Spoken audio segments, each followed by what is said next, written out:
Hey, good morning mga kausok, no? Mga crafters, mga kaibigan, kamag-anak. So we are happy to show you the progress of Casa Hidalgo. So this is a long time dream, a long time prayer, no? Long standing prayer, no? Na since we bought this lot, actually wala pa lahat dito.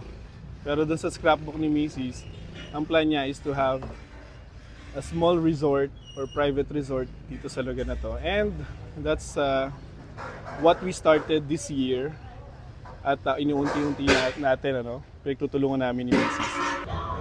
Ay si Foreman, no? Sige, ikutan natin.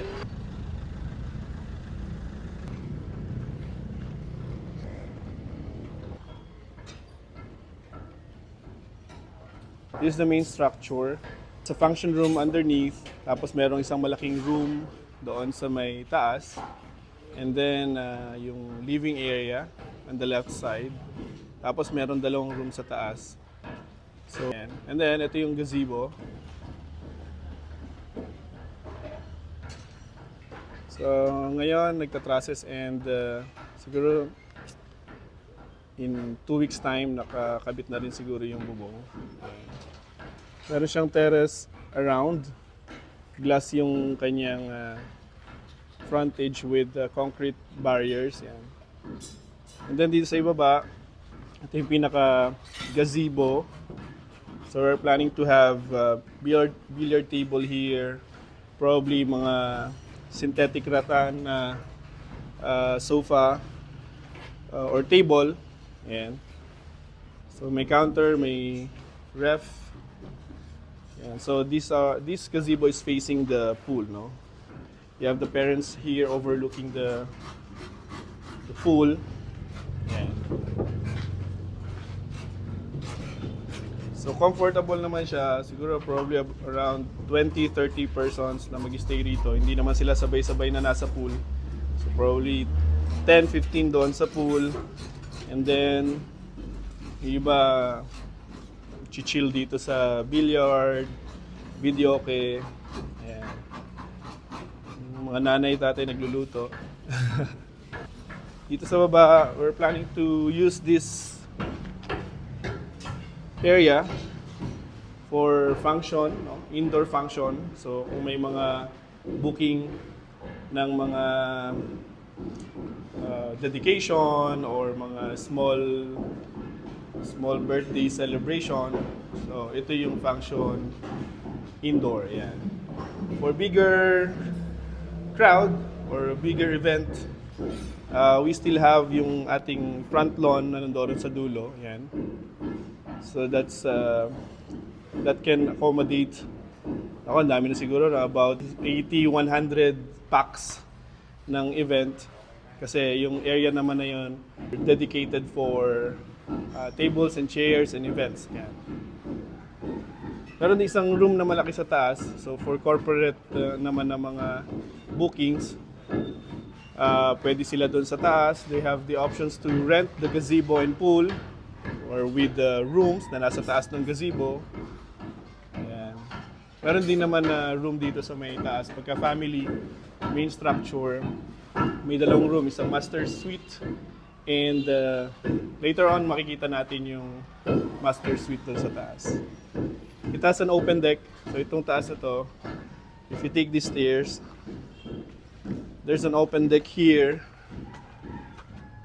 So may landing siya. Left is going to the rooms. Yan. Pero if you go right, nandito yung open deck overlooking doon sa pool. Yan. So probably magkakaroon dito ng isang table with umbrella siguro, potted plants. Yan. So itong facade natin, yung fascia natin are magkakaroon siya ng mga aral-al na design, mga stone, natural stone deco. And, pero right now, they are priming it and nag-skim coat sila. Yeah.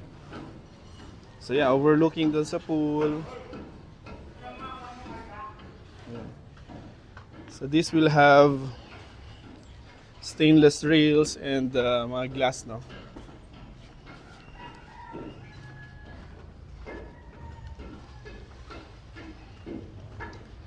And then dito meron siyang storage area. Sorry, no, excuse me. Then meron isang shower, outdoor shower. Yan, nakaabang na siya. Tapos meron ding dalawang indoor shower or changing area. So from the pool, merong 3 shower na pwede nilang gamitin. They don't need to use yung toilet and bath. Kung shower lang ang kailangan nila. And of course, syempre, kung kailangan ng toilet, meron tayong dalawang toilet dito, no? Isang toilet and isang toilet and bath. Yeah. So, that's the standard, no? Kasama yung pool, gazebo, and then this, they can use this, no? Yeah. So you have access here. Kakaroon ng stainless railings with glass. So this is the access going to the room. Upstairs, yung big room natin. Pero ngayon, mahirapan tayong pumunta kasi may mga scaffoldings na nakalatag. No? Yan. Dito sa Low Foreman. Itong function area natin, yan, facing the pool din, overlooking the pool. And then meron tayong sariling powder area and restroom, no? Toilet and bath. If you go here, yan, meron siyang laundry area, meron siyang kitchen area, yung dirty kitchen natin, and then yung ating water tank system. And if you take this door, this is going to the formal kitchen naman. Ito yung formal kitchen. Yan. So meron tayong sink, meron tayong, that will be granite top. Kakaroon tayo ng mga hood, range hood, pangluto, and yung mga kitchen hub. Then if you go here, ito yung ating dining area, living area. This one is supposed to be entertainment area. No? Magkakaroon isang malaking TV rito. So kung halimbawa inabot na sila ng gabi using the video okay doon, they can continue their singing dito sa loob ng bahay without disturbing yung mga nearby or mga kapitbahay. So again, this living area is also facing the pool, no? So we're trying to lay it out na lahat ng area ng or features ng resort is overlooking doon sa ating pool, no? Ayan. So we have powder area dito. Itong powder area na to, it's for the main structure, yan. And then may toilet and bath dito para sa baba. Yan. And then if you take the stairs, yan, medyo na nagkakaroon na ng itsura dito sa loob. Yan, scaffolding. So you can see, meron siyang parang yan, design yung cove lights. So may design yung ating kisame. That's right after the staircase, no? Yung staircase natin is also overlooking. Ayan, makikita nyo, overlooking din siya dun sa pool. Ayan. So pag-akyat, meron isang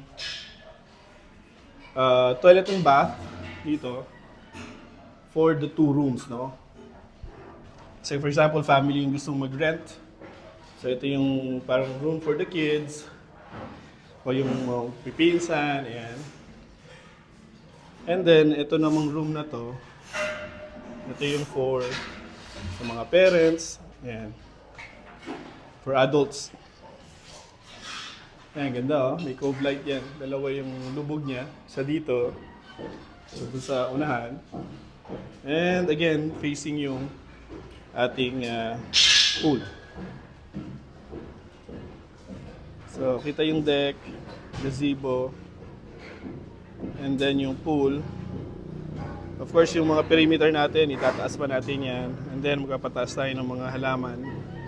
Yeah, to seclude the place.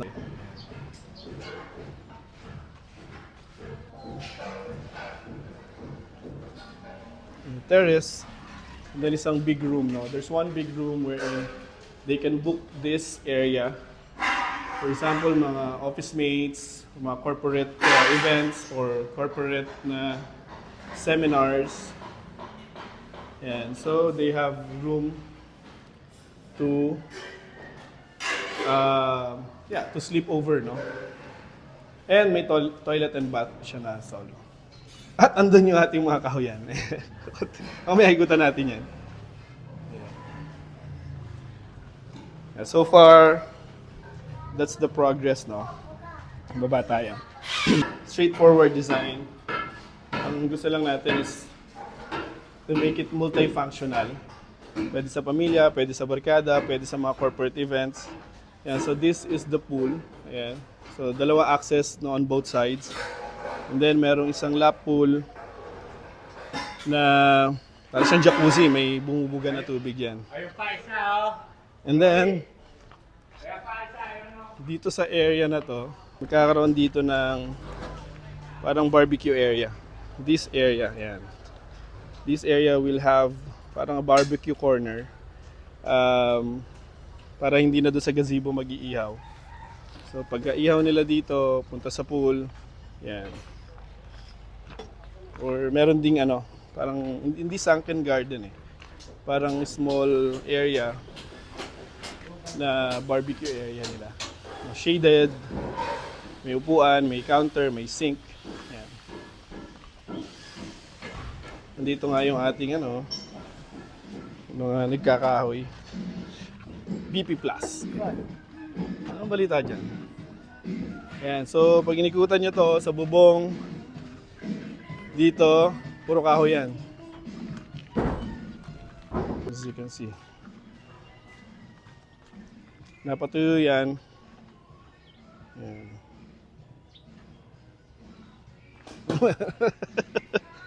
May kahoy din doon, no, sa taas na. Ayan, sila Mateo. Alright. That's it. Balikan na lang natin pag medyo may progress na ulit.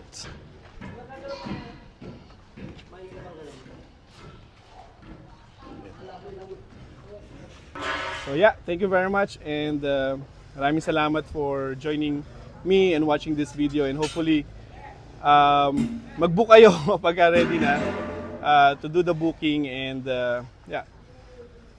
So whether for family, friends, offices, corporate, so yan.